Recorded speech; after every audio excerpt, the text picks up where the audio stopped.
Ketika mendengar kata perang, kita pasti akan membayangkan suatu pertempuran mengerikan. Sebuah pertempuran yang melibatkan permusuhan, senjata, bahkan pertumpahan darah. Dan peperangan biasanya memakan waktu hingga bertahun-tahun, bahkan berabad-abad. Namun, apa jadinya jika ada peperangan yang hanya berlangsung selama beberapa menit aja? Hai, namaku Mega dan selamat mendengarkan ceritaku. Perang Anglo-Zanzibar merupakan perang yang memecahkan rekor sebagai perang tersingkat sepanjang sejarah. Bahkan, perang ini mengalahkan singkatnya durasi peperangan lainnya, seperti Perang Israel, Mesir, Yordania, Suriah yang berlangsung selama 6 hari, Perang India-Pakistan yang berlangsung 13 hari, dan Perang Serbia-Bulgaria yang berlangsung selama 14 hari. Nah, Perang Anglo-Zanzibar ini jauh lebih singkat lagi, bahkan gak sampai 1 hari. Perang Anglo-Zanzibar ini hanya berlangsung selama 38 menit. Tapi meski begitu, mayoritas sejarawan berpendapat bahwa perang ini merupakan perang yang dikategorikan sebagai perang paling berdarah. Singkatnya, Perang Anglo-Zanzibar ini merupakan perang yang terjadi di tahun 1896. Perangnya sendiri antara Kerajaan Inggris versus Kesultanan Zanzibar. Sedikit informasi, Kesultanan Zanzibar ini adalah sebuah negara yang berada di bawah kekuasaan Sultan Zanzibar. Zanzibar sendiri adalah kepulauan kecil yang letaknya di sebelah timur pesisir Afrika, yang termasuk di wilayah Tanzania. Sebelum perang, Zanzibar ini dikuasai oleh Sultan Oman dari Kekaisaran Oman. Lalu, selang beberapa waktu, Zanzibar menyatakan kemerdekaannya. Mulailah Zanzibar jadi negara sendiri yang dipimpin oleh Sultan Majid bin Said. Saat itu, Inggris udah tertarik nih sama Zanzibar. Karena Zanzibar kan negara yang pernah dipegang oleh Kekaisaran Besar. Awalnya, Inggris bersikap baik nih. Inggris pengen memiliki pengaruh kuat di sana. Jadi, mereka mengakui kemerdekaan Zanzibar dan menghormati kedaulatan kesultanannya. Jadi, kira-kira ini adalah gambar wilayah kemerdekaan Zanzibar. Cuma Inggris ini mulai khawatir sama Jerman. Karena dilihat-lihat kok Jerman makin rame nih di Afrika Timur. Makin lama Inggris sama Jerman ini jadi bersaing mengenai wilayah di sana. Mereka masing-masing ingin menjadi pengaruh utama wilayah tersebut. Akhirnya dibuatlah sebuah perjanjian. Dan inilah awal mula perang berdarah tersebut. Perjanjian ini bernama Perjanjian Heligoland Zanzibar. Ditandatangani oleh Kerajaan Inggris dan pemerintahan Jerman pada tahun 1890. Ini adalah perjanjian yang membagi teritori Inggris dan Jerman di wilayah Afrika Timur. Sultan Zanzibar saat itu memberikan hak teritori atas Kenya kepada Inggris, serta hak atas Tanzania kepada Jerman. Jadi bagiannya itu udah dibagi haknya secara adil lah ya. Cuma Inggris sama Jerman ini masih belum puas. Mereka berdua mengincar Pulau Zanzibar, pulau yang kecil itu. Nah, di sini Inggris curi start. Mereka bergerak lebih dulu dengan mendeklarasikan Pulau Zanzibar sebagai protektorat kerajaan Inggris. Jadi mereka tuh nggak minta izin apa-apa, asal deklarasi aja kalau ini adalah pulaunya Inggris. Dengan dijadikannya Zanzibar sebagai wilayah protektorat, Inggris pun dapat secara leluasa mencampuri urusan politik dan ekonomi kesultanan. Dalam hal ini, Inggris ingin memuluskan kepentingannya dengan memberlakukan penghapusan hukum perbudakan dan restorasi ekonomi di wilayah Zanzibar. Untuk mencapai tujuannya ini nih, Inggris membutuhkan seorang sultan yang setia terhadapnya dan dapat dijadikan sebagai sultan boneka. Pilihan Inggris pun jatuh kepada Sultan Hamad bin Tuwaini. Inggris pun membantu Sultan Hamad ini untuk naik tahta sebagai Sultan Zanzibar pada tahun 1893. Oh ya, di masa ini emang Inggris nggak terlalu peduli tentang perbudakan ya, tapi masyarakat sendiri menyayangkan perdagangan budak itu dihapus.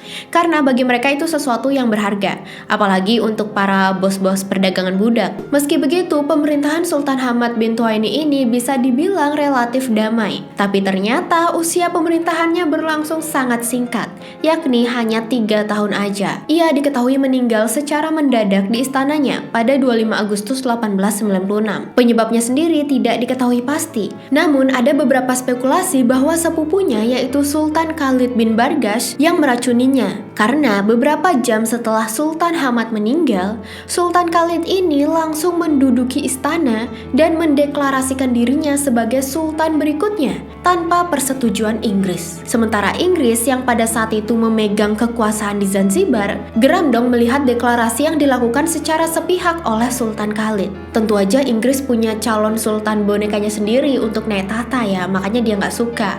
Inggris nggak mau ada sultan asing yang nggak bisa mereka kontrol malah jadi pemimpin. Diplomat lokal Inggris yang bertugas di sana menyuruh Sultan Khalid untuk segera turun tahta. Penetapan Sultan Khalid sebagai Sultan Zanzibar ini dianggap tidak sah oleh Inggris. Namun Sultan Khalid ini tetap bersikukuh untuk tidak melepas jabatannya. Sultan Khalid justru mengumpulkan pasukannya di istana untuk bersiap perang melawan Inggris. Sultan Khalid ini ingin memerdekakan Zanzibar dari Inggris. Mungkin di sini ada yang berpikir kalau Sultan Khalid ini baik ya, ingin membersihkan tanahnya dari Inggris. Sebenarnya dia ingin membebaskan Zanzibar dari Inggris karena Sultan Khalid ini ingin mengembalikan perdagangan budak yang sebelumnya dilarang oleh Inggris. Ya tetap ujung-ujungnya kepentingan pribadi. Jelang 25 Agustus malam nih, Sultan Khalid memerintahkan 3.000 pasukannya untuk membentengi istananya. Beberapa pasukannya diketahui menggunakan senjata artileri untuk menjaga istana, kayak senjata berat gitu. Selain itu, Royal Yacht juga dipersenjatai untuk menjaga pelabuhan dari serangan musuh.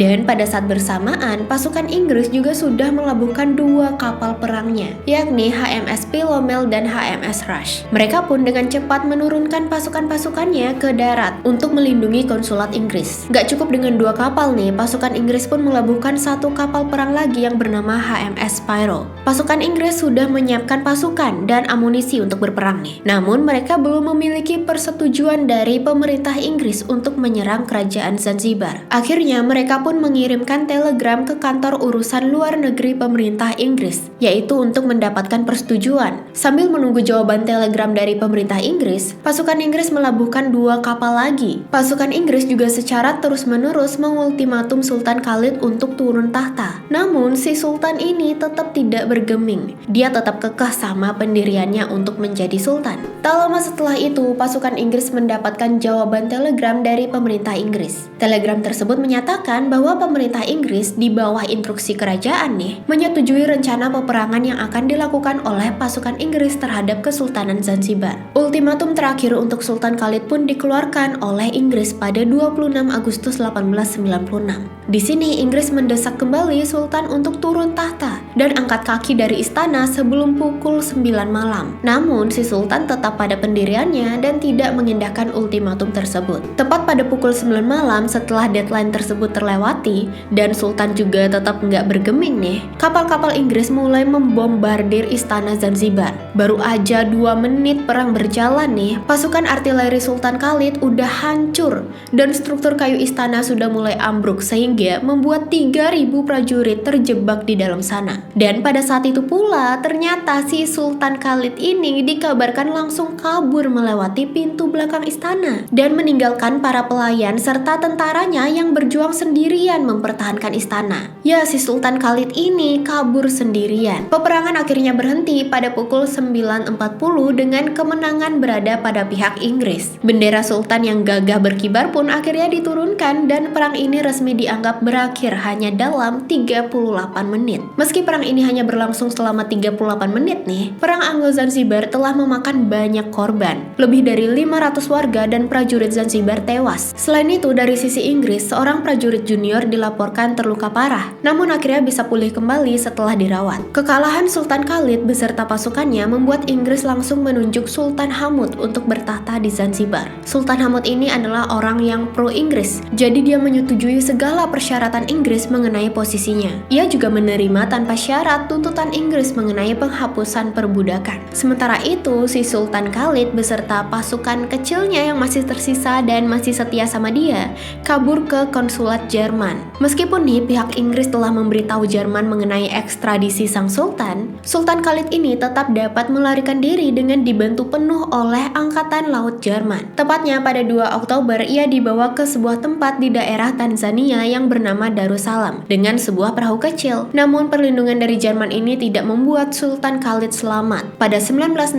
saat Inggris menginvasi Afrika Timur nih, Sultan Khalid ditangkap oleh Inggris dan diasingkan ke Saint Helena. Namun beberapa saat setelah itu Sultan Khalid diizinkan untuk kembali ke Afrika Timur. Meski diizinkan kembali nih, Khalid dan pasukannya dipaksa untuk membayar membayar semua biaya reparasi dan kerusakan akibat perang Zanzibar. Kebayang nggak tuh seberapa banyak uang yang harus dikeluarkan? Hal ini dikarenakan Sultan Khalid merupakan pihak yang paling bertanggung jawab dalam memulai peperangan. Tapi beberapa tahun kemudian, tepatnya pada 1927, ia pun meninggal dunia. Ya, dibalik durasi perang yang begitu singkat, ternyata perang ini menelan ratusan korban jiwa dan menimbulkan kehancuran yang begitu parah. Perang ini juga kerap menandai berakhirnya kekuasaan Kesultanan Zanzibar sebagai negara yang berdiri sendiri. Dan ini juga menjadi dimulainya era kolonialisme secara intens di Afrika Timur. Jadi gimana pendapat kalian tentang perang ini? Komen di bawah ya, dan jangan lupa di like dan subscribe juga. Bye-bye!